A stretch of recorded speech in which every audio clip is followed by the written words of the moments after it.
The hidden cost of buying a property that no one talks about. Unang-una dyan, yung tinatawag ng mga hidden charges. Ang dami mong kailangan i-check bago ka bumili ng property. Isa dyan, yung hidden charges, kung saan makikita mo yung tinatawag ng mga balloon payments, yung move-in fees, and yung mga real property tax na kailangan mong bayaran bago ma-turn over sa'yo yung property. Make sure na ma-check mo yan sa agent mo para hindi ka magulat, kagaya ng ginawa ng ex mo nung iniwan ka niya. Number 2 is yung HOA or yung association dues. Make sure malaman mo from your agent magkano per square ang association dues mo. Baka magulat ka na lang, binabayaran mo yung maintenance para sa swimming pool, sa gym, sa nature park, sa function room, sa security at iba pa ng napakataas na presyo. So make sure malaman mo bago ka mag-sign o pumirma ng reservation dyan sa bibilin mong property. And number 3 is yung tinatawag na building fees. Hindi rin to dinidisclose madalas ng mga ahente.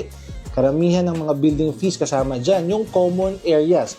Pagka nakatira ka na dyan sa condominium property na bibilhin mo, hindi mo lang babayaran yung utilities ng Meralco at tubig sa loob ng unit mo, kasama rin sa babayaran mong mga utilities ay yung tinatawag na common areas. Ibig sabihin, yung tubig sa swimming pool, yung kuryente sa corridor, yung mga security guard at iba pang mga employees na magme-maintain ng building, kasama yan sa building fees sa babayaran mo o yung tinatawag na common area fees. So yan ang mga hidden costs na hindi agad-agad sinasabi sa iyo ng ahente mo.